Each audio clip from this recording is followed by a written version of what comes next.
Hello everyone, my name is Daniel, and today I'll be presenting on why Agile fails in practice. Agile development is widely used in modern software engineering, and many organizations adopt it because of its flexibility and adaptability to handle change. However, despite its popularity, many teams still struggle to make it work effectively in real-world environments. When we look closely at Agile in practice, an important question comes up.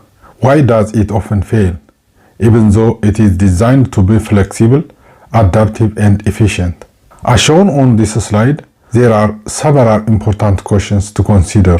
Is the problem related to mindset?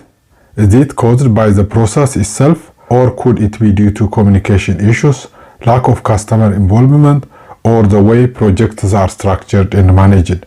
Rather than focusing on just one cause, this presentation examines the broader gap between Agile theory and how it is actually applied in practice. Understanding this gap is the key to explain why Agile does not always produce the expected results. So now let us see what Agile is. Agile is an iterative approach to software development where work is completed in small increments rather than all at once. As shown on the right side of the slide, Agile works in repeating sprint cycles.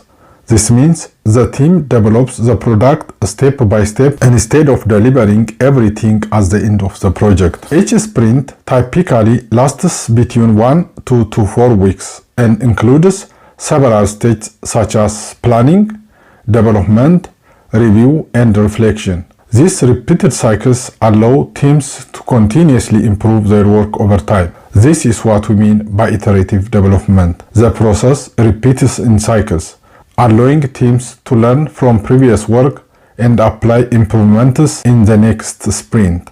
Agile is also flexible because teams can adjust requirements and priorities at the beginning of each sprint. For example, if customer needs change or new issues arise, the team can quickly adapt without restarting the entire project. Another important aspect is continuous feedback. This happens during the review phase when the stakeholders evaluate the product, and during the retrospective phase when the team reflects on what went well and what can be improved. Finally, Agile emphasizes collaboration. Daily Scrum meetings help team members share updates, discuss challenges, and stay aligned. This constant communication helps prevent misunderstandings and keeps the project on track. To better understand Agile, let us now compare it with a traditional approach called Waterfall. What is Waterfall? Waterfall is a traditional software development approach where work is completed in a sequential process. This means each phase must be fully completed before moving on to the next one.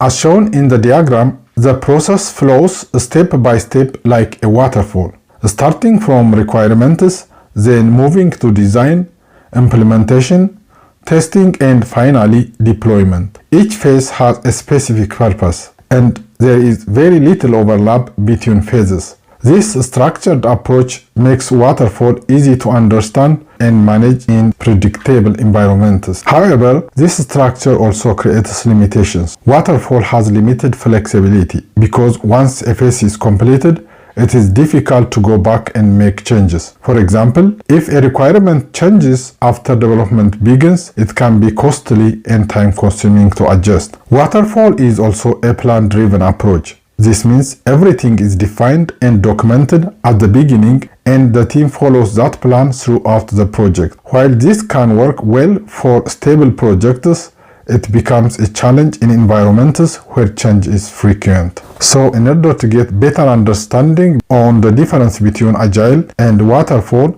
now let us see Agile versus Waterfall. The key difference between Agile and Waterfall is how they handle change. Agile is iterative and flexible, allowing teams to continuously improve and adapt their work based on feedback. Waterfall, on the other hand, is sequential and rigid, making it difficult to adapt once development begins. However, an important issue arises in real-world practices. many teams claim to use Agile but still operate with a waterfall mindset. For example, a team may follow Agile practices like sprints and daily stand-up meetings, but still require all requirements to be fully defined at the beginning of the project. This creates a contradiction because Agile is supposed to support evolving requirements. This mismatch between practices and mindset is one of the first signs of why Agile fails in practice. Now, let us see the gap between Agile theory and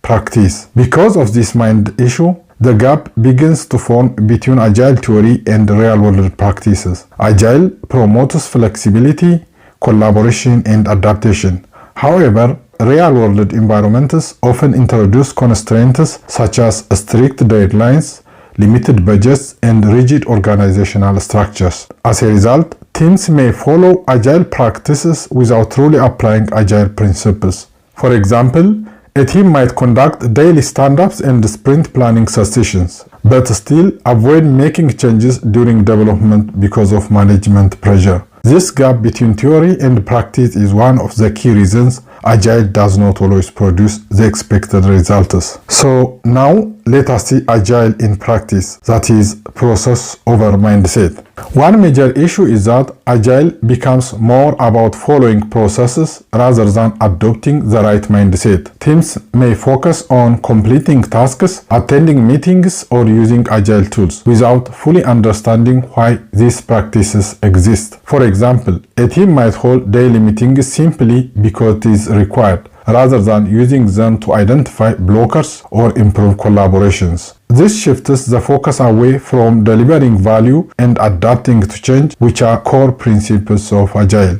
When the mindset is missing, Agile becomes a checklist of activities rather than a flexible approach to solving problems. Now, let us see the impact of Agile on project outcomes. When Agile is misapplied, it directly affects project outcomes. Teams may become less efficient because they are following processes without understanding their purpose. Goals may also become unclear or misaligned, especially if communication between stakeholders and developers is weak. In some cases, teams may deliver features that do not meet user needs, simply because feedback was not properly incorporated. As a result, the overall value delivered by the project is reduced, even though Agile practices are being followed. Then the question is, why Agile still matters? Despite these challenges, Agile remains a valuable approach in software engineering. It supports adaptability, encourages continuous improvement, and focuses on delivering value on users. When applied correctly, Agile allows teams to respond effectively to change, improve product quality, and maintain strong communication throughout the development process. The problem is not Agile itself, but how it is implemented in practice. Now, pause the video for about 10 seconds and consider this question. Is Agile failing, or are teams failing to implement Agile correctly?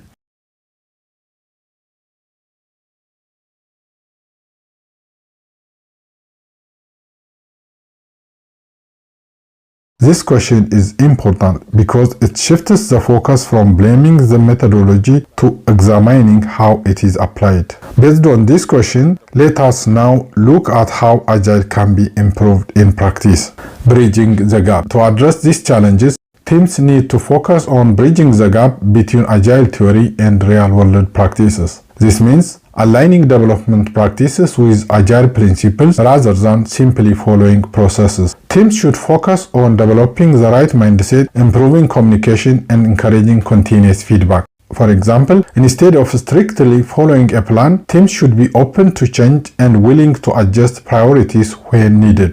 By doing so, organizations can better achieve the flexibility and adaptability that Agile is designed to provide. So in conclusion, Agile does not fail because it is ineffective, but it fails because it is often misunderstood or misapplied. The key to success lies in understanding its principles and applying them correctly in real-world environments. When teams focus on mindset, communication, and adaptability, Agile can deliver strong results. Ultimately, Agile does not fail.